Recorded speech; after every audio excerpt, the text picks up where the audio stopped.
अगर बीजेपी आज आपका ये इंटरव्यू देखने के बाद, मानिए आपको शाम को कोई फोन कॉल आ जाता है, ठीक है, किसी भी XYZ किसी भी पदासीन व्यक्ति का, और वो आपको कहते हैं कि ये मामला पार्लियामेंट और कॉन्स्टिट्यूशनल प्रोसेस से जुड़ा हुआ है, इस पर ऐसे इमीडिएट फैसला इस तरह संभव है, तो क्या संजय निषाद कुछ तो पहल होना छोड़ देंगे साहब? नहीं, हम तो पहल किया ना, 2022 में पहल किया।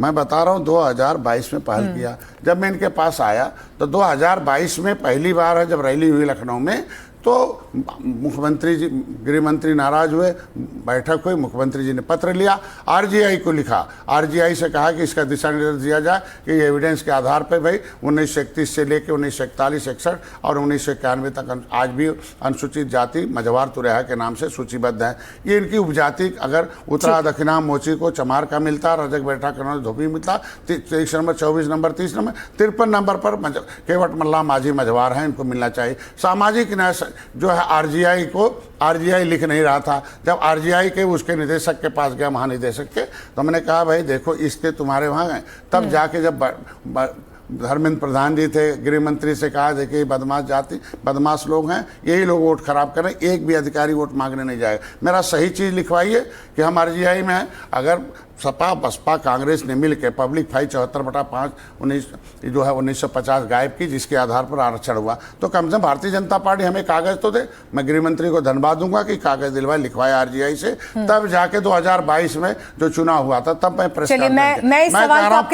पहल तो होना चाहिए, बैठक तो होनी चाहिए, पहल होना चाहिए। हम गलत बैठक भर से मान जाएंगे आप? अरे हम क्या, पहल होना है। 70 साल में 70 नेता शहीद हुए, तब धारा 370 संजय जी, मैं आपके लिए इस सवाल को, पहल हुआ, इसमें आना चाहिए, बहस होना चाहिए। सवाल तो सुनिए सर, सवाल तो सुनिए। एक मिनट, इसमें बहस होना चाहिए कि आरक्षण का असली विरोधी कौन है। आरक्षण के विरोधी कांग्रेस है, आरक्षण के विरोधी सपा बसपा है, लेकिन भाजपा दोषी है इस समय कि उस पर पहल नहीं कर रही। बस अगर आपके पास अखिलेश जी का फोन कॉल आ गया कि आपकी इस मांग पर हम विचार करेंगे, सोचेंगे, आपका मन बदलेगा? नहीं, सोचेंगे नहीं, सड़क पर आए ना। लेकिन अब तो PDA की बात कर रहे हैं ना, वो तो कह रहे हैं हमारे PDA में सब शामिल है। शामिल नहीं, आमे सड़क पर कि कहें हम 9% OBC से खारिज करवाएंगे और 9% SC में जोड़ के प्रमाण पत्र जारी कराएंगे, बोले तब तो विचार किया जाएगा। उनके पास तो विचार करेंगे हम क्या?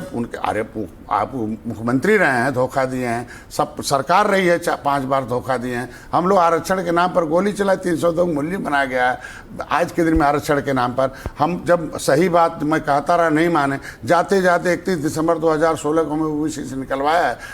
तो वो जो उन्होंने शासनादेश जारी करवाया 31 दिसंबर 2016 को, उन्हीं के समय हुआ है, उस समय उनकी सरकार थी। तो अपने शासनादेश को लागू कराने के लिए बोले कि नहीं हमारी सरकार बनेगी तो मैं OBC से इनको निकाल के SC में जोड़ूंगा, अनुसूचित जाति का प्रमाण पत्र जारी करूंगा। पहल करें, वो पे बयान दे कि नहीं सड़क पर आए। हम कह रहे हैं सड़क पर आए, जैसे हम सड़क पर आए, उनके लोग सड़क पर आए कि निषादों का आरक्षण। आप तो मंत्री पद पर बैठे हैं, आप तो कैबिनेट में बैठे हैं। अरे यार, हम कह रहे हैं कि हम तो कैबिनेट में बैठे हैं।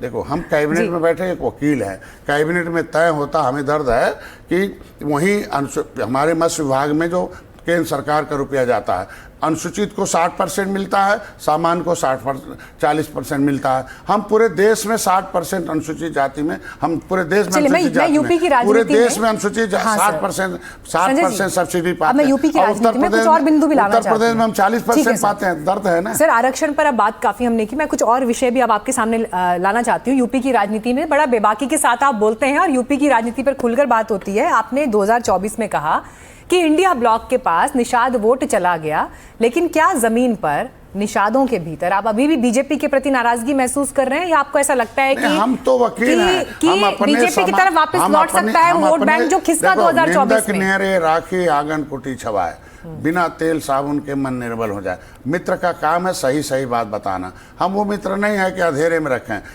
उनके लोगों ने अंधेरे में रखा, जो दलाल दाल रोटी के लिए काम करते हैं, वो उनको अंधेरे में रखे भाजपा को। मैंने पहले बता दिया कि ऐसे चल रहा है, ये झूठ बोलेगी सपा, ये कांग्रेस झूठ बोलेगी, फर्जी वीडियो चलाए कि आरक्षण खत्म कर देंगे, मोदी जी का वीडियो काट के चलाया कि नहीं हम आरक्षण के विरोधी है। तो मैंने इनको बताया ना, लेकिन इनको लोग क्या, मैं आज के दिन में कह रहा हूँ कि ये जो मामला जो आप पूछ रहे हैं कि जो उत्तर प्रदेश की जो राजनीति है, ये जो निषाद वोट है, निषाद वोट आज भी निषाद पार्टी के साथ है। उनका मैं वकील हूँ, उनकी आवाज़ हूँ, और वो हमारा काम है मोदी योगी से कहना, आपके चैनल के माध्यम से, रैली के माध्यम से। वो अखाड़े के पहलवान आए थे, भाड़े वाले नहीं आए थे। उसमें एक भी विभाग, दूसरे लोग जो विभाग के मंत्री हैं वो विभाग की टीम लगती है तो उनकी रैली में आते हैं। और हमारे वहाँ निषाद राज के झंडा लेके उन्होंने तय कर लिया है कि अब तक उठाए हम लोगों ने मेहमानों का झंडा और खाते रहे डंडा है, और चलता रहा उनका धंधा, हम बनते रहे अंधा। इन लोगों ने कहा उठा, अब हम ले लिए मोटा डंडा, उसमें है जय निषाद राज का झंडा। अब नहीं बनेंगे अंधा, अब नहीं खाएंगे डंडा, बंद कराएंगे मेहमानों का धंधा। अब बंद करा दिया कांग्रेस सपा बसपा का धंधा, बंद हो गया ना इनका लूट का। नौकरी बताइए, 10 यूथ, 10 सपा बसपा सबने मिलकर मंडल आयोग के लिए लड़ाई लड़ी थी, लेकिन क्या मलाई कौन उसमें नौकरी पर कब्जा किया है? सबने बसपा की सरकार लाई थी, लेकिन नौकरी में किसका कब्जा है? 6.5 लाख नौकरी हाथी वालों पास, 7.5 लाख नौकरी साइकिल वालों पास है।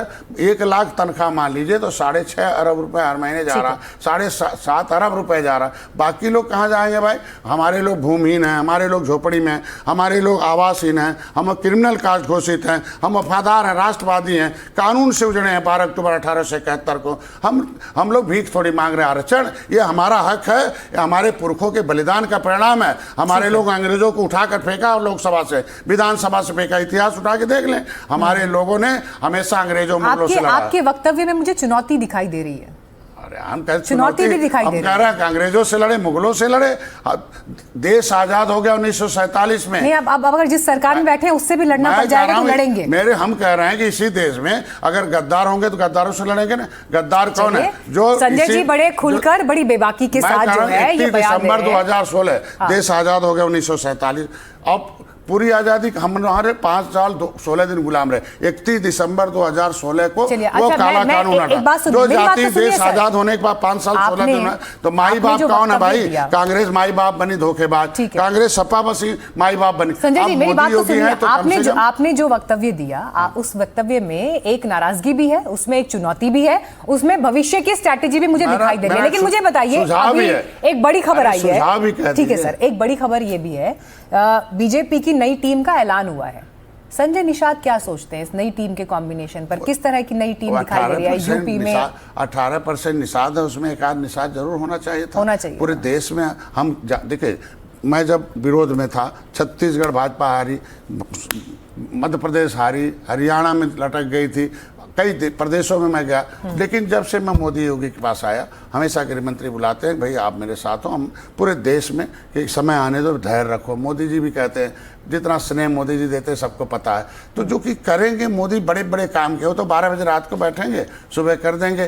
तो आज के दिन में जब से मैं आया, छत्तीसगढ़ जीत हुआ, मध्य प्रदेश जीत हुआ, हरियाणा जीत हुआ, पंजाब है, उत्तराखंड हुआ, अभी देखो हमारी पूरी टीम गई थी बंगाल में आए, बिहार। ये सब हम अगर जीत दे रहे हैं तो हमारे लोगों को किसी न किसी अपने ही आदमी को बना नई टीम में एक रिप्रेजेंटेशन निश्चित रूप से होना चाहिए। क्योंकि भाई रिप्रेजेंटेशन मतलब अपनी बात रखने का, क्योंकि वो कोर कमेटी होती है और कोर कमेटी में मामला तय होता है। तो रिप्रेजेंटेशन, ये तो लिखा हुआ संविधान में, अम्बेडकर ने लिखा है, inadequate representation of the society in the system it called reservation. और रिप्रेजेंटेशन उसे कहते हैं प्रतिनिधित्व। जिस समाज में धोखेबाजी, षड्यंत्र हो रहा हो, अन्याय हो रहा, उसे पता न चले, वो जनता जिसे जान जाए नेता, आपने कहा धोखे और षड्यंत्र पर